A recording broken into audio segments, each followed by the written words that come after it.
Well, hello there and welcome to Friday Sews for Friday, October 11th, 2024. I'm Janine and this is Janine Sews. Today's sewing topic for Friday Sews is we've all had those projects that haven't turned out the way we had hoped, but we still have to wear that project. That's what I'm going to talk about today. A little bit about Calgary Frocktails and a little bit about life.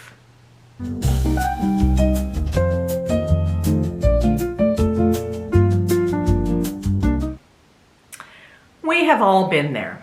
We have an event planned. We want to make something wonderful that's going to show off our skills and our great decision making, our fitting abilities, and then what we make doesn't live up to our expectations. Well, that's exactly what happened to me with my dress for Calgary Frocktails. I'm going to talk about it for a second and then I'm going to put on the dress and I'll show you what I was unhappy with. I had no idea of what I wanted to make her wear to Frocktails. I had said, and I have always said, that I'm not going to, well, for the last year or two I've said, I'm not going to sew things that are one-off for a single event. I want to make things that are going to fit into my wardrobe and they will be versatile. So what did I do? I went out and I found a really fancy piece of fabric and I made a fancy dress, which I will likely never wear again. Now that isn't the cause of my disappointment with myself. It's the dress. It's a lot of things about the dress. Let me pop it on and we'll talk through it. This is my dress for Calgary Frocktails. The pattern is Cashmerette Upton. It's a fit and flare dress. And the fabric is Sari Satin from Fabricland here. You wash this satin and it softens up and it becomes drapier. I love the print of this. I love the colors. That's why I bought it. I just thought the print was so pretty and it just kind of shimmers.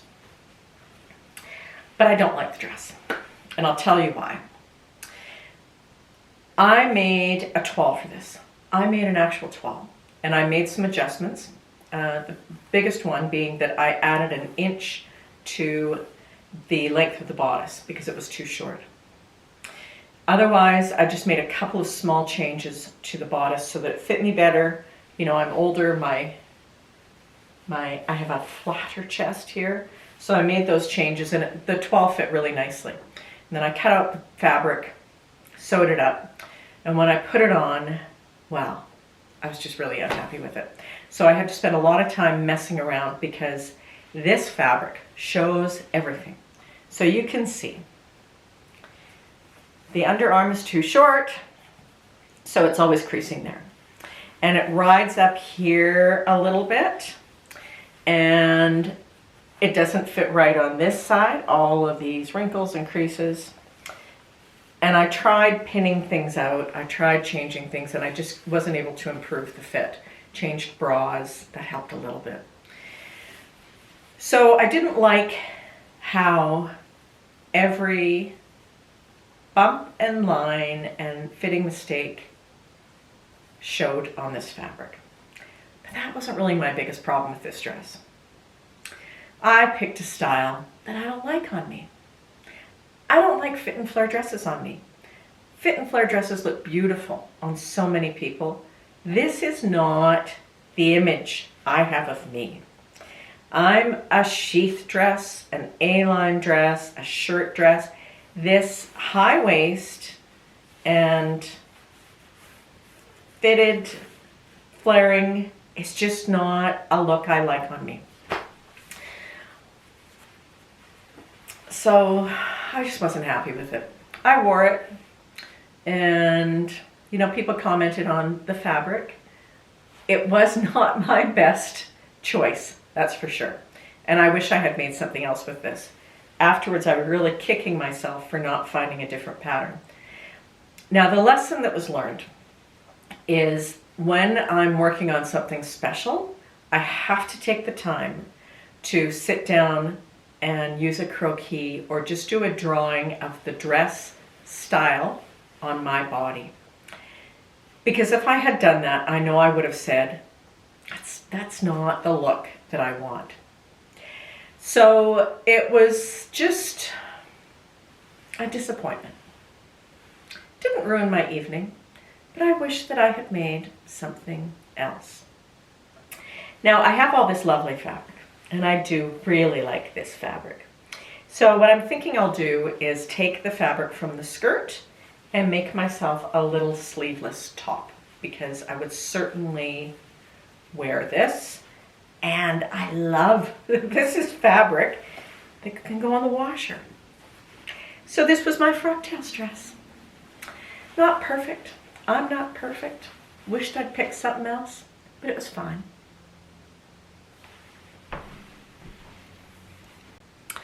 Now, I don't want all the talk about Calgary Frocktails to be my disappointment in my dress, because it was a really great event.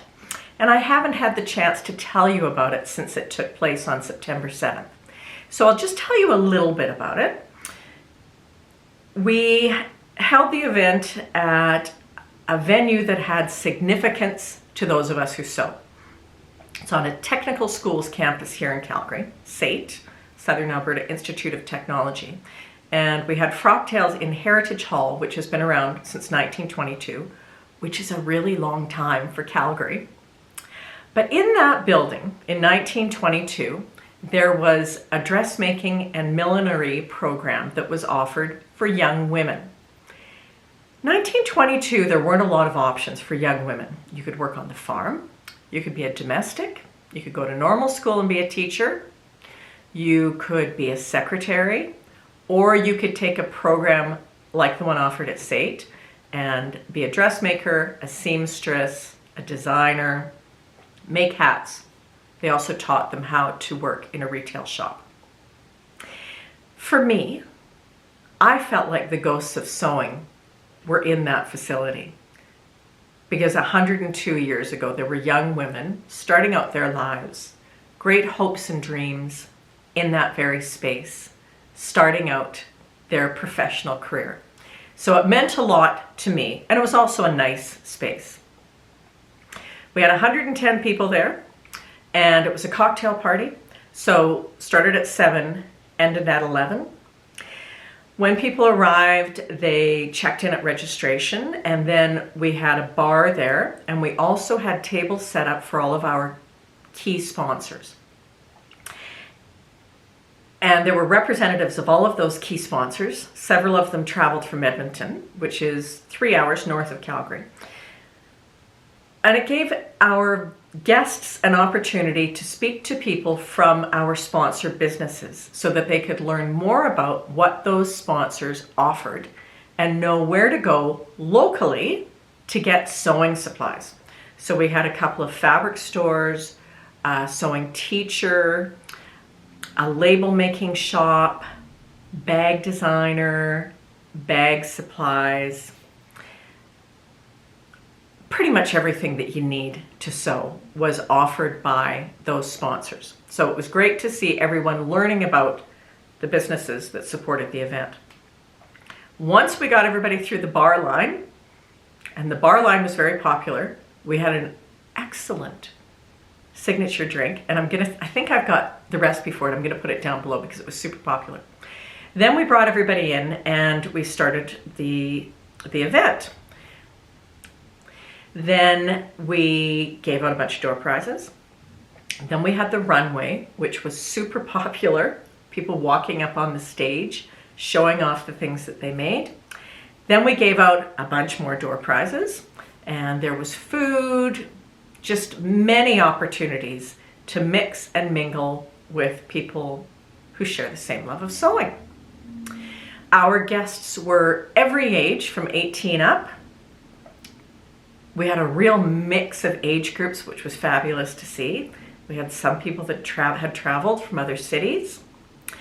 There were people who sewed new things for Frocktails, wore favorite things that they had, upcycled, recycled, brought in vintage garments. People that wore favorites from 35 years ago, or things that they were hemming in the car on the way to the event. It was a very loud social activity. Can't get people to stop talking. Now, we've done a survey of the people that attended Frocktails, and we learned quite a bit this year. It was our second Frocktails. And there are some things we will definitely do differently next year. Because this was the second event, and we have the meetup group, a lot of people know each other. And we didn't give everybody enough time to just visit. There were a lot of familiar faces, and people wanted the chance to just chat. We had too much going on, too many prizes. I know, it's amazing that you would even say that there were too many prizes, but we spent a lot of time giving away door prizes. So if we have another Frocktails or event like that next year, we're going to do a few things differently. Now, if you're thinking of organizing a Frocktails yourself, I'm going to do a video in the next couple of months where I talk about how we organized it and the lessons that we've learned in the last couple of years. So you're welcome to wait for that, or you can always get in touch with me by email. My email's down here, and I'll share with you what I know. I think Frocktails are such a wonderful, joyous celebration of the sewing community, and everybody should have one. Whether it's an evening event or a tea or a picnic, it's just great for all of us to get together. And it really invigorates you, and you leave the evening feeling like you're part of a much bigger community, and you know that you're supported and that you're encouraged, and your creativity is just explodes when you walk out of an event like that. So that was Calgary Frocktails for this year. And now a little bit about life. On Monday, we came home from an 18-day holiday. We went to Italy. We'd never been there before, and we spent a couple of days in Rome and a few days in Florence. And then we got on a cruise ship and we went to a few more places in Italy, and we went to Croatia. And it was beautiful. I had no idea how much I was going to like that part of the world. I speak no Italian, and I don't eat a lot of Italian food. So I will tell you that I wasn't one of those people who was raring to go to Italy, but it was so beautiful. Florence in particular was just amazing. I didn't buy a single piece of fabric when I was there. I'm still doing the whole 30 fabric challenge, and I'm at 29 meters of fabric. Got one more meter to go, but that wasn't why I didn't buy any fabric. What I found when I shop, like when we were in Paris a few years ago, I looked at fabric and it was all really expensive. And I don't necessarily want to buy expensive fabric just because I'm traveling. I want to buy fabric that I'm going to use and wear every day. Plus, we travel with carry-ons only, and 18 days meant my carry-ons were jam-packed. And if I was going to make space for fabric, it would have to be really special. And I just wasn't that motivated to go digging around in shops, especially since I don't speak the language, and try to find things. We were supposed to go on an excursion to a silk factory one day, but unfortunately that was canceled. That was something I was looking forward to. But I didn't buy any fabric. Didn't really bring back anything. Now, as I said, I went with just carry-ons, and I took a mix of me-mades and ready-to-wear. Everything that I wore, you've seen before, except for the new dress that I made for the Busy Bee Challenge. I'm going to link the video up here. I did take that dress. It was the first time it had been worn, and it was perfect. It was exactly the right dress for that vacation and for this time of year.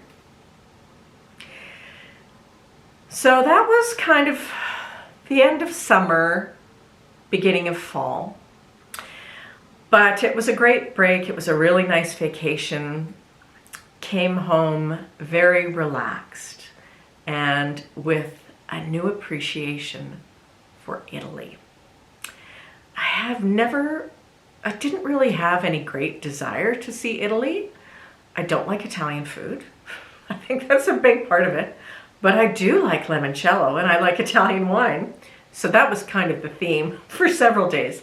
But it was really beautiful.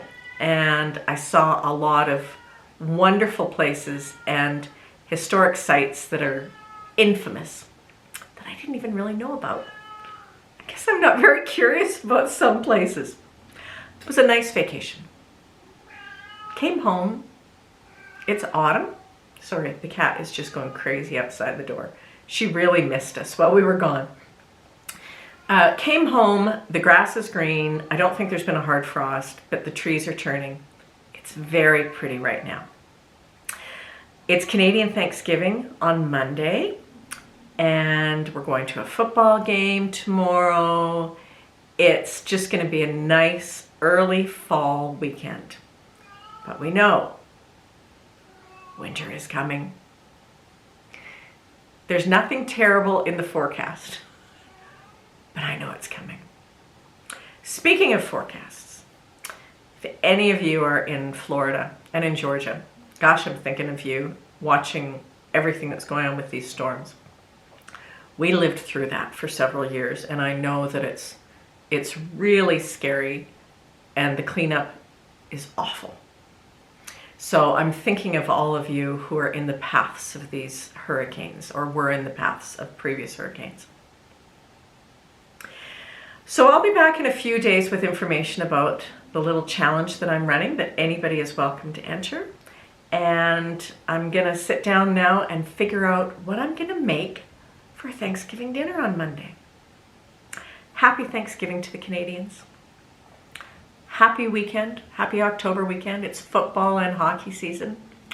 Best time of the year. I hope you're all doing well, and I will see you again really soon. Take care.